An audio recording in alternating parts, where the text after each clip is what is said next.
अब संजय द्विवेदी जी का धन्यवाद ज्ञापन हो गया। अब हम लोग दूसरे सत्र में आगे बढ़ते हैं और दूसरे सत्र में जो महापुरुष हैं उन पर स्वतंत्रता सेनानी हैं, उनकी वीडियो जो आई हुई है उन लोगों को आप देख रहे हैं यहाँ पर। एक बार बता दूं, महादेव देसाई जी,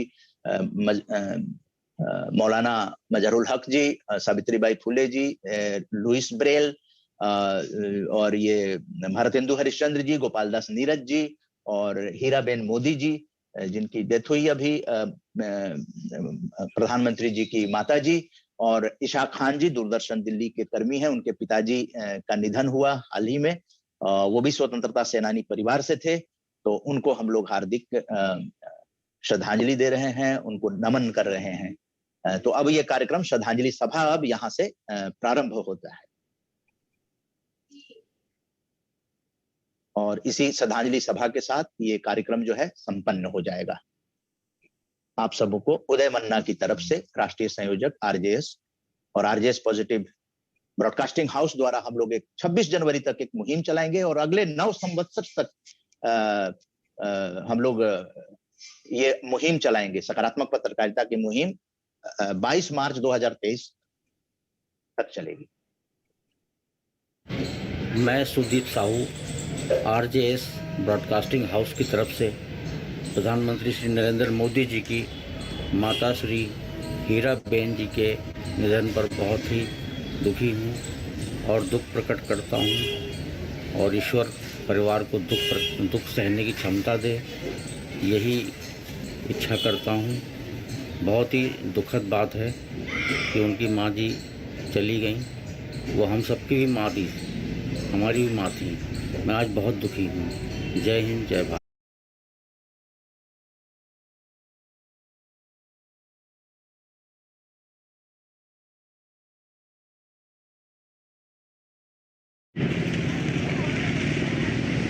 वंदे मातरम। मित्रों, आज इस आरजेएस के सम्मानित मंच से मैं अपने मरहूम अब्बा हुजूर को श्रद्धांजलि देना चाहेंगे आप सबके साथ। मेरे अब्बा हुजूर स्वतंत्रता संग्राम सेनानियों के घराने से थे। इनके दादा जिंदल अली खान एक बहुत बड़े समाज सेवी थे, जो कि हिंदू मुस्लिम एकता का प्रतीक मुहर्रम जैसे त्यौहार के जरिए असहयोग आंदोलन में बहुत बड़ा योगदान किया था। उनके बड़े भाई थे सुखन अली खान, जिन्होंने इस आंदोलन के चलते और आज़ादी की लड़ाई के लिए अपने घर द्वार सब कुछ न्यौछावर कर दिया था। इनके घर मकान सब कुछ जब्त करके इन्हें बेदखल कर दिया गया था दुधी स्टेट से। और किस किस तरीके से इनका बिखरा हुआ परिवार आगे बढ़ने की कोशिश की और लगे रहे, और ये फिर जिम्मेवारी पूरी तरह से संभालने की कोशिश की इनके छोटे भाई जिंदल अली खान ने, यानी कि मेरे पिताजी के दादा ने। इस तरह से ये स्वतंत्रता संग्राम सेनानी के घराने से थे और इनकी उम्र लगभग 102 वर्ष थी। 28 दिसंबर को सुबह 5 बजे इनका इंतकाल हुआ और हमें इस बात के लिए गर्व है कि आज हम अपने इस मंच से, राम जानकी संस्थान मंच से, जिसका संचालन पिछले 7-7.5 वर्षों से उदय मन्ना जी कर रहे हैं और आप सबके सहयोग से कर रहे हैं, आप सबके मार्गदर्शन में कर रहे हैं, इसके लिए हम उन्हें बधाई भी देना चाहेंगे और आप सबका शुक्रगुजार भी करना चाहेंगे कि आप सबका सहयोग इसमें मिलता रहा है। और आप सबके साथ मुझे इस बात के लिए भी गर्व है कि आप सबके साथ मिल करके ऐसे ऐसे महानुभाव जुड़े हुए हैं हमारे आरजेएस मंच से, जिनके साथ मैं उन्हें श्रद्धांजलि अर्पित कर पा रहा हूं। उन्हें आप सब की ओर से, अपने परिवार खानदान की ओर से और स्वतंत्रता सेनानी परिवार की ओर से इन्हें हार्दिक श्रद्धांजलि अर्पित करते हैं, मार्मिक श्रद्धांजलि अर्पित करते हैं। आप सबको भी धन्यवाद। जय हिंद।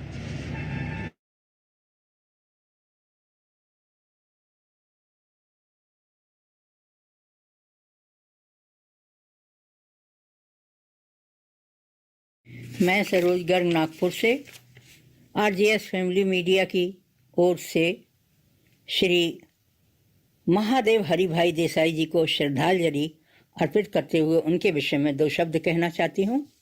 महादेव हरिभाई देसाई जी का जन्म 1 जनवरी 1892 तथा मृत्यु 15 अगस्त 1942 को हुई थी।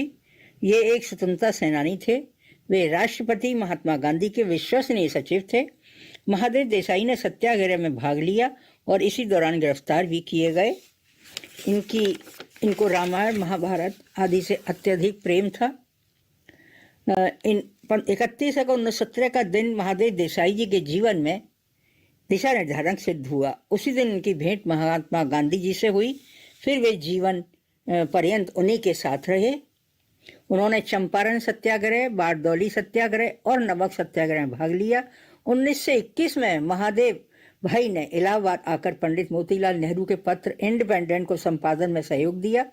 यहाँ भी जेल की सजा हुई। 1923 में अहमदाबाद के वापस चले आए और गांधी जी के पत्र नवजीवन के संपादन में मदद करते रहे। महादेव भाई बहुपठित व्यक्ति थे। उन्हें अनेक भाषाओं का ज्ञान था। गांधी जी के जीवन दर्शन के वे अधिकारी विद्वान थे। उन्होंने with Gandhi ji in Ceylon, the story of Bardoli, Swadeshi, true and fall, वर्दी ऑफ बर्दा, the nations voice, Maulana Abul कलाम आदि अनेक पुस्तकों की रचना की। महादेव भाई सबसे बड़े योगदान उनकी डायरी जो 8 खंडों में प्रकाशित हुई। इस डायरी में गांधी जी के नृत्य प्रति के क्रियाकलापों का वर्णन किया गया। महादेव भाई देसाई जीवन पर्यंत देश की सेवा में रहे। 1942 के भारत छोड़ो आंदोलन में उन्हें भी गांधी जी के साथ पूना के आगा खां महल में नजरबंद कर दिया गया। वहीं पर 15 अगस्त 1942 को बंदी की दशा में ही उनका देहांत हो गया। धन्यवाद। नमस्कार। मैं सरोज गर्ग।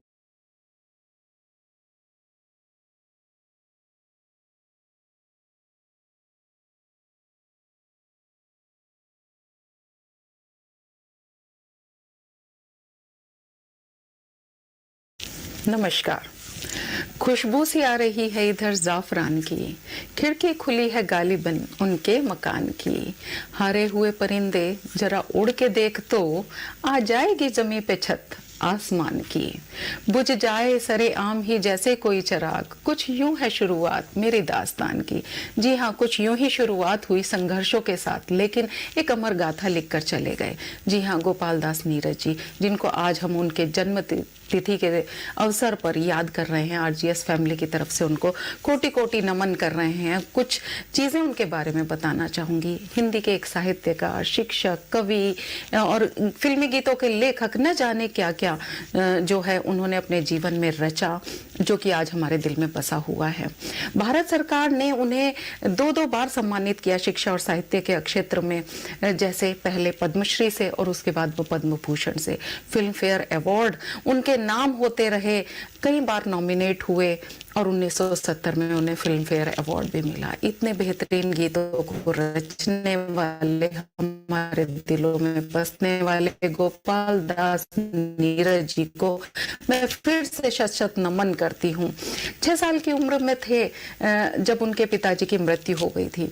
जी हाँ, इटावा उत्तर प्रदेश में पैदा हुए थे 1925 ईस्वी में, और उसके बाद पिता का साया सिर से जल्द ही उठ गया। न जाने कितने संघर्ष उन्होंने अपने जीवन में देखे। उन्होंने हाई स्कूल फर्स्ट डिवीजन से पास की, लेकिन पढ़ाई को छोड़ना पड़ा। जगह जगह अलग अलग, कभी कचहरी में, कभी सिनेमा घर में और कभी बालकट ब्रदर्स नाम की प्राइवेट कंपनी में क्लर्क की नौकरी करके उन्होंने अपनी इंटर, बीए, एमए की पढ़ाई पास की। मेरठ कॉलेज में हिंदी के प्रवक्ता हुए। उसके बाद अलीगढ़ के धर्म समाज कॉलेज में हिंदी विभाग के प्रिंसिपलशिप पर उन्होंने काम करते हुए साहित्य में एक अलग रुझान दिखाया, एक अलग जगह बनाई, और यही साहित्य उन्हें धीरे धीरे मंच से लेकर बंबई की तरफ खींच ले गया। बंबई में जाते ही अपनी पहले ही फिल्म से दुनिया पर राज कर लेने वाले लुट गई कली कली के छट गई गली गली और हम लुटे लुटे वक्त से पिटे पिटे सांस की शराब खुमार देखते रहे कारवां गुजर गया गुबार देखते रहे कारवां गुजर गया और गुबार देखते रहे। ऐसे इस गीत से प्रसिद्धि पाने वाले, धूम मचाने वाले, और अपने जीवन में कहते थे मैंने 3 सत्य जो हैं वो प्राप्त किए हैं। पहला सत्य है सौंदर्य, दूसरा प्रेम और तीसरा मृत्यु। वो अपनी कविता के जरिए इन तीनों सत्यों को जीते थे। आंसू जब सम्मानित होंगे मुझको याद किया जाएगा, जहां प्रेम का चर्चा होगा मेरा नाम लिया जाएगा।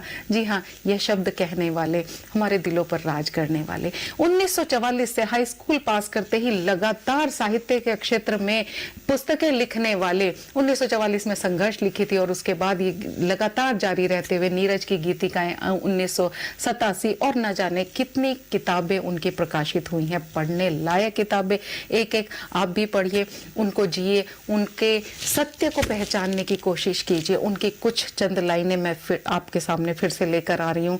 गीत जब मर जाएंगे फिर क्या यहाँ रह जाएगा, एक से सकता आंसुओं का कारवां रह जाएगा। प्यार की धरती अगर बंदूक से बांटी गई, एक मुर्दा शहर अपने दरमियां रह जाएगा। कितनी खूबसूरत लाइनें उन्होंने लिखी हैं जो इस आज की युवा पीढ़ी को पढ़नी चाहिए, समझनी चाहिए और जीनी चाहिए। कुछ लाइनों के साथ मैं उनको अपने श्रद्धा सुमन अर्पित करने जा रही हूँ। कफन बढ़ा तो किस लिए नजर तो डबडबा गई, कफन बढ़ा तो किस लिए नजर तो डबडबा गई, सिंगार क्यों सहम गया, बाहर क्यों लजा गई, न जन्म कुछ न मृत्यु कुछ, न जन्म कुछ न मृत्यु कुछ, बस इतनी ही तो बात है, किसी की आंख खुल गई, किसी को नींद आ गई। 19 जुलाई 2018 को एम्स दिल्ली से हमारे बीच से जाकर स्वर्ग चले गए और आज भी वहां से देखकर हम सबको एक साथ इकट्ठा रहने का, प्रेम का संदेश देते हुए ऐसे हमारे गोपाल दास नीरज जी को फिर से मैं आरजेएस फैमिली की तरफ से शत शत नमन जी का धन्यवाद। बहुत अच्छे अंदाज में गोपाल दास नीरज जी को कोटि कोटि नमन किया गया। लुइस ब्रेल जी, उनको श्रद्धांजलि दी जा रही है।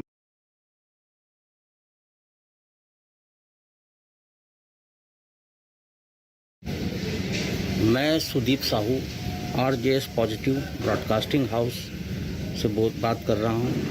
आज हम लुई ब्रेल की बात करेंगे। उनका जन्म 4 जनवरी 1809 को तथा मृत्यु 6 जनवरी 1852 को हुई थी। वो एक फ्रांसीसी अन्वेषक थे। उन्होंने जो है ब्रेल लिपि का आविष्कार किया, जिससे कि नेत्रहीनों के जीवन में एक क्रांति आ गई। उन्होंने पढ़ना लिखना शुरू कर दिया। लुई ब्रेल के पिताजी का नाम साइमन रेले ब्रेल था। वे घोड़ों की काठियाँ सिला करते थे और वो अपने बेटे लुई ब्रेल को अपने साथ काम में लगा लिया करते थे। काम के दौरान ही उनके आँख में तकवा की चोट लग गई और उससे उनकी आँखों की रोशनी जाती रही, लेकिन उन्होंने हार नहीं मानी और उन्होंने सोचा कि किस प्रकार से हम नेत्रहीनों के जीवन में खुशहाली लाएं। तो उसके लिए उन्होंने एक पढ़ाई लिखाई की भाषा की विकसित किया। ये 6 डॉट की जो है भाषा है। इसी 6 डॉट के द्वारा उन्होंने 64 अक्षर तैयार किए। इसमें संगीत के नोटेशन भी तैयार हुए और विभिन्न विराम चिन्हों का भी और अन्य चिन्हों का जो है उन्होंने आविष्कार किया। भारत सरकार ने भी 2009 में उनके सम्मान में डाक टिकट जारी किया और पूरी दुनिया में उनके जैसा कोई अन्य दूसरा व्यक्ति नहीं है कि जिसने नेत्रहीन होते हुए भी उनके भले के लिए सोचा और वो प्रणाली विकसित करी कि जो उनके जीवन में जो है क्रांति लेकर के आ रही है। आज हम सब लुई ब्रेल को जो है श्रद्धांजलि देते हैं और जीवन में कामना करते हैं कि सभी नेत्रहीन पढ़े लिखें और आगे बढ़ें। जय हिंद, जय भारत।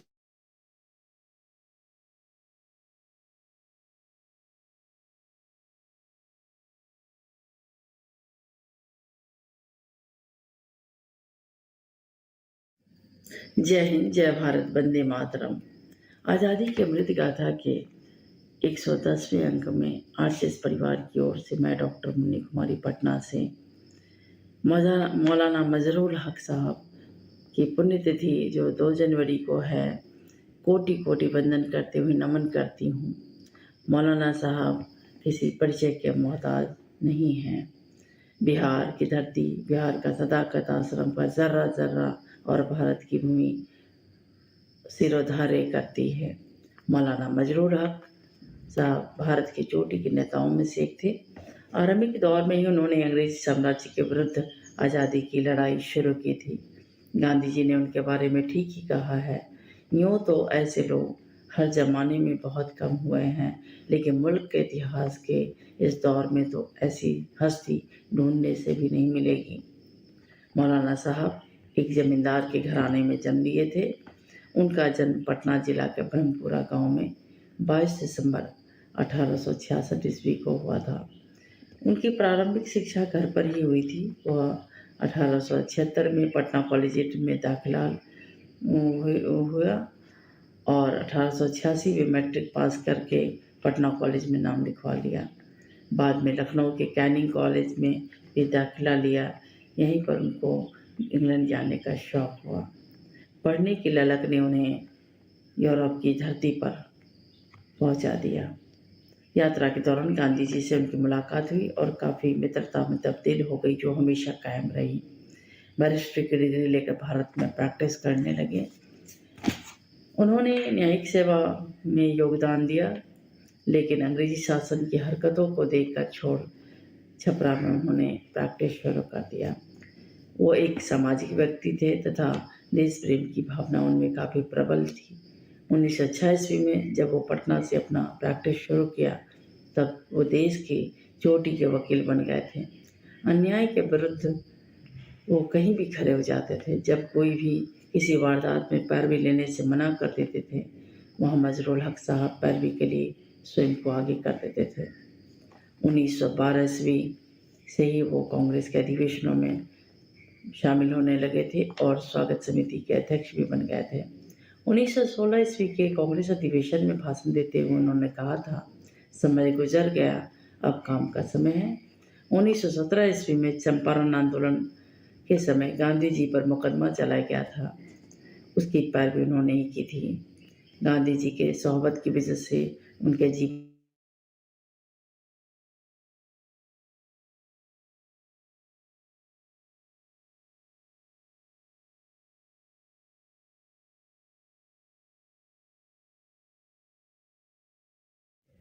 जय हिंद, जय भारत, वंदे मातरम। आज़ादी की अमृत गाथा के 110वें अंक में आज जिस परिवार भारतेंदु हरिश्चंद्र जी को उनके पुण्यतिथि पर नमन करता है, श्रद्धा सुमन अर्पित करता है। भारतेंदु हरिश्चंद्र, जिनका जन्म 9 सितंबर 1850 ईस्वी को उत्तर प्रदेश के वाराणसी में हुआ था। भारतेंदु हरिश्चंद्र खरी बोली हिंदी गद्य के जनक माने जाते हैं। इन्होंने हिंदी गद्य साहित्य को नवचेतना और नई दिशा प्रदान की। इनका जन्म काशी के एक संपन्न वैश्य परिवार में हुआ था। इनके पिता गोपाल चंद्र काशी के प्रसिद्ध सेठ थे। गिरधर दास उपनाम से ब्रज भाषा में कविता किया करते थे। इन्होंने अपने 5 वर्ष की आयु में ही एक कविता रचकर सुकवि होने का अपने पिता से आशीर्वाद प्राप्त किया था। ले ब्योढ़ा ठाड़े भय श्री अनिरुद्ध सुजान, बानासुर की सैन को हनन लगे भगवान।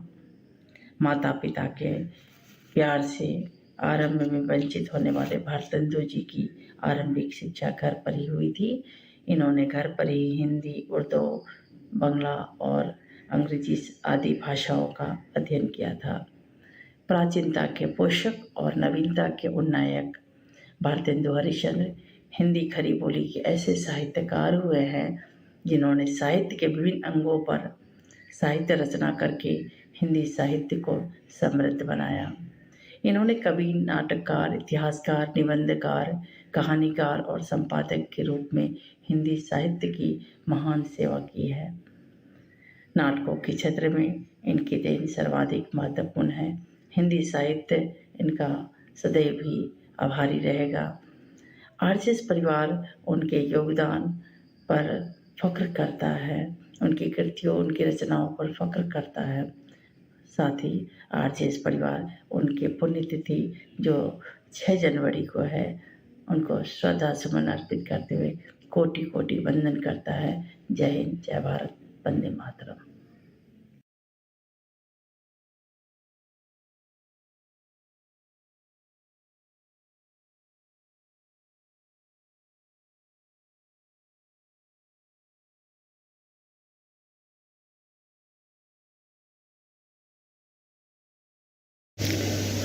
मैं Sudeep Sahu RJS positive broadcasting house से बोल रहा हूँ। हम आज सावित्रीबाई फूले भारत की पहली महिला शिक्षिका के विषय में बातचीत करेंगे। भारत की पहली महिला शिक्षिका श्रीमती सावित्रीबाई फूले का विवाह ज्योतिराव फूले के साथ हुआ था। वो 3 जनवरी 1831 को पैदा हुई थी तथा उनकी मृत्यु 10 मार्च 1897 में हुई। उन्होंने पुणे के भीड़ेवाड़ा में सबसे पहले एक महिला शिक्षिका के रूप में एक स्कूल खोला और वो महिलाओं के लिए प्रथम स्कूल था। इसके पहले स्कूल में महिलाओं को शिक्षा देना धर्म के विरुद्ध मानते थे, लेकिन ये धर्म के विरुद्ध नहीं था। उन्होंने एक बहुत बड़ी अलग जगाई। उन्होंने सत्य शोधक समाज की स्थापना की और इस समाज की स्थापना के द्वारा महिलाओं को शिक्षित करने के लिए काम किया।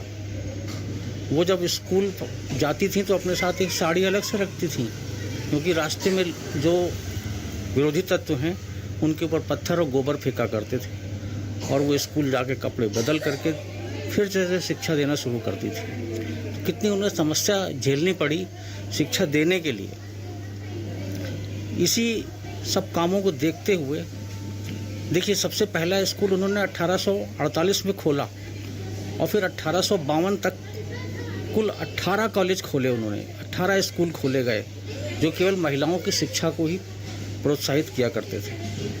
उन्होंने जातियों का विरोध किया, जातिवाद का बेहद विरोध किया और समाज ने जो है उनके बनाए हुए स्कूल को, जिसके बारे में आजकल एक वीडियो चल रहा है, चर्चा हो रही है, भीड़ेवाड़ा पुणे में वो इमारत जर्जर हो चुकी है, लेकिन उस समाज को अभी तक उस क्या बोलते हैं जीर्णोद्धार की कोई चिंता नहीं है। सरकार ने भी बताया है कि वहाँ पे 8 करोड़ रुपया सैंक्शन किया गया, लेकिन उसका भी कोई फ़ायदा नहीं हुआ। हम सबकी जिम्मेदारी है, खासकर पुणे शहर के लोगों की जिम्मेदारी है कि वो धन एकत्रित करें, सरकार से धन लें और इस स्कूल के पुनरुद्धार की बातचीत करें, इसको पुनः उसी अवस्था में पहुँचाएँ जहाँ ये स्कूल था। मैं इसी बात के साथ और भी बताना चाहता हूँ कि 1998 में भारत सरकार ने डाक टिकट भी जारी किया सावित्रीबाई फूले के सम्मान में। जय हिंद, जय भारत।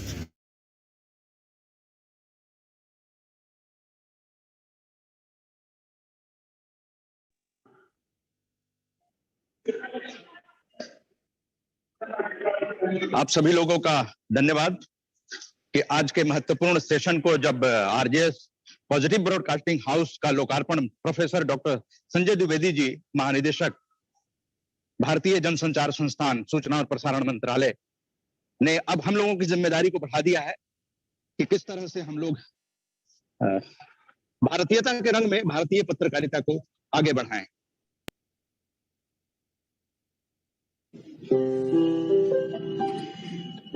सकारात्मक सोच को आओ सारे भारत में फैलाए, सकारात्मक ऊर्जा का आओ सब में संचार कराए। ऐसा ना हो कि हम अपनी जिम्मेदारी भूल न जाए। क्यों इंतजार करें हम किसी का, आओ एक मशाल जलाए। सकारात्मकता के उदय का चलिए हम उद्घोष कराए। आरजेएस जय हिंद के नारों से अपना देश जगाए। आरजेएस वंदे मातरम से सारी सरकार जगाए।